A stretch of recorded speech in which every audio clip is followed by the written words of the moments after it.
Hello viewers, welcome to my channel history with Amit sir. আমি অমিত। আজ আমরা আলোচনা করব ক্লাস 9-এর চতুর্থ অধ্যায়ের ইতিহাসের চতুর্থ অধ্যায়ের একটি গুরুত্বপূর্ণ প্রশ্ন, ইউরোপীয় সাম্রাজ্যবাদী দেশগুলি চীনকে কিভাবে ব্যবচ্ছেদ করেছিল সেটা আলোচনা করব। এই অধ্যায়ের আমরা বিভিন্ন প্রশ্ন আলোচনা করেছি, যেমন ইংল্যান্ডে প্রথম শিল্প বিপ্লব হওয়ার কারণ, এছাড়াও আলোচনা করেছি প্রথম বিশ্বযুদ্ধের কারণ, শিল্প বিপ্লবের ফলাফল, সিরাজেভো হত্যাকাণ্ড, ত্রিশক্তি মৈত্রী, ত্রিশক্তি চুক্তি, ত্রিশক্তি মৈত্রী কীভাবে গঠিত হয়, বিভিন্ন প্রশ্ন আমরা আলোচনা করেছি। ইতিহাসের বিভিন্ন ধরনের ভিডিও পেতে আমাদের চ্যানেলটি সাবস্ক্রাইব করে রাখো। ভিডিও যদি ভালো লাগে তাহলে লাইক, শেয়ার, কমেন্ট করো, যা আমার পরবর্তী ভিডিও বানানোর পাথেয় হয়ে দাঁড়াবে। আলোচনায় আসা যাক। আলোচনায় আসার আগে বলি, এখানে যেসব বিদেশি সাম্রাজ্যবাদী, যেসব ইউরোপীয় সাম্রাজ্যবাদী আর কি দেশগুলোকে দেখব চীনকে ব্যবচ্ছেদ করতে, তার মধ্যে ব্রিটেন ছিল অন্যতম। এইখানে যে পয়েন্ট আছে ব্রিটিশ আগ্রাসন, এখানে একটা গুরুত্বপূর্ণ ব্যাপার, একটা অন্যতম একটা জিনিস বলে রাখি যে ইংল্যান্ড কত চালাক। ইংল্যান্ড আমরা জানি যে ঠান্ডা আবহাওয়ার দেশ, তাই ওদের গরম পানীয় প্রয়োজন। আর যেহেতু চা প্রথম কোথায় হয় না,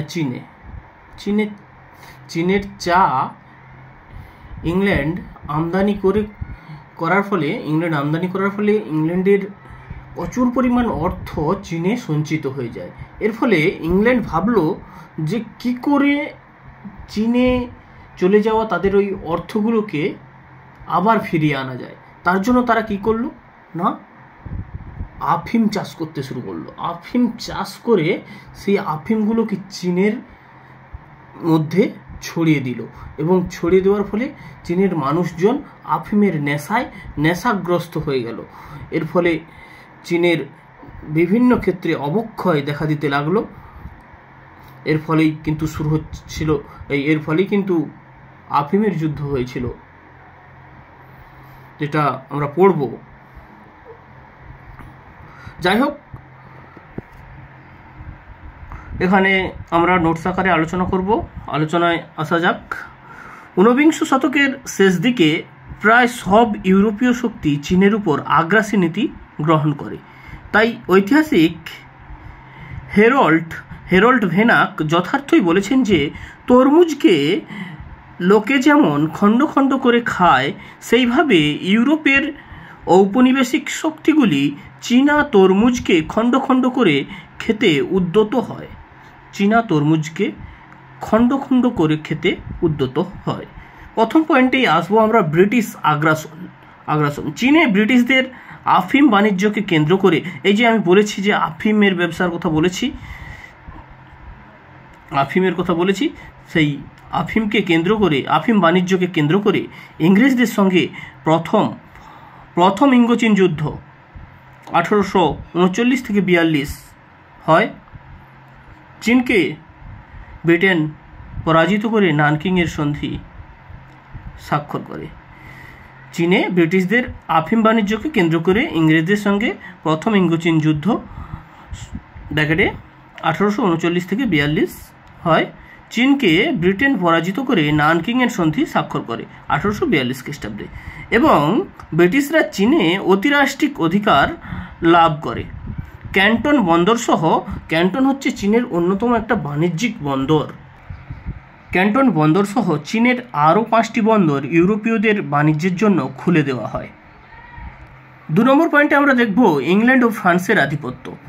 দ্বিতীয় ইঙ্গোচীন যুদ্ধ দ্বারা 1856 থেকে 1860 চীন পুনরায় ইংল্যান্ড ও ফ্রান্সের মিলিত বাহিনীর কাছে পরাজিত হয়ে তিয়েনজিনের সন্ধি স্বাক্ষর করে, এবং 11টি বন্দর বিদেশিদের কাছে উন্মুক্ত করতে বাধ্য হয়। আবার 11টি বন্দর বিদেশিদের কাছে উন্মুক্ত করতে বাধ্য হয়েছে চীন। 3 নম্বর পয়েন্টে আসবো অন্যান্য ইউরোপীয় শক্তির আগ্রাসন। চীনে বিদেশিদের শর্ত মেনে পেকিংয়ের সন্ধি স্বাক্ষর করলে অন্যান্য ইউরোপীয় শক্তিবর্গ চীনের সঙ্গে বাণিজ্যিক সম্পর্ক স্থাপনে আগ্রহী হয়ে ওঠে। 1 নম্বরে এতে বলা হচ্ছে ফ্রান্স ইন্দোচীন থেকে চীনের অভ্যন্তর পর্যন্ত রেলপথ গঠনের অধিকার পায়। উনান কুয়াংসি অঞ্চলের খনিজ সম্পদের ব্যবহারের অধিকার পায়। রাশিয়া বক্সার বিদ্রোহের সুযোগে মাঞ্চুরিয়া দখল করে নেয়। এছাড়া পোর্ট আর্থার বন্দর ও লিয়াওটুং উপদ্বীপ দখল করে। সিয়ে বলা হচ্ছে জার্মানি চীনের কাওচাও বন্দর দখল করে এবং শান্টুং প্রদেশ অধিকার করে নেয়। এবার 4 নম্বরে দেখব আমরা মার্কিন যুক্তরাষ্ট্রের নীতি। এই পরিস্থিতিতে মার্কিন যুক্তরাষ্ট্র বাণিজ্যের ক্ষেত্রে অন্যান্য দেশগুলির মতো সুযোগ সুবিধা লাভ করার জন্য চীনে মুক্তদান নীতি ঘোষণা করে। এবার আমরা উপসংহার দেখে নেব। ইংল্যান্ড, ফ্রান্স, আমেরিকা, রাশিয়া প্রভৃতি বিভিন্ন সাম্রাজ্যবাদী শক্তি চীনে আধিপত্য প্রতিষ্ঠা করলেও চীনের সম্পূর্ণ রাজনৈতিক ক্ষমতা তারা দখল করতে পারেনি। ফলে চীনকে ইউরোপীয়দের পূর্ণাঙ্গ উপনিবেশ না বলে আধা উপনিবেশ বলা যুক্তিসঙ্গত। কি বলা হচ্ছে না, ইংল্যান্ড, ফ্রান্স, আমেরিকা, রাশিয়া প্রভৃতি বিভিন্ন সাম্রাজ্যবাদী শক্তি চীনে আধিপত্য প্রতিষ্ঠা করলেও চীনের সম্পূর্ণ রাজনৈতিক ক্ষমতা তারা দখল করতে পারেনি। ফলে চীনকে ইউরোপীয়দের পূর্ণাঙ্গ উপনিবেশ না বলে আধা উপনিবেশ বলা যুক্তিসঙ্গত। Thank you. ইতিহাসের বিভিন্ন ধরনের ভিডিও পেতে আমার চ্যানেলটি সাবস্ক্রাইব করে রাখো। Thank you.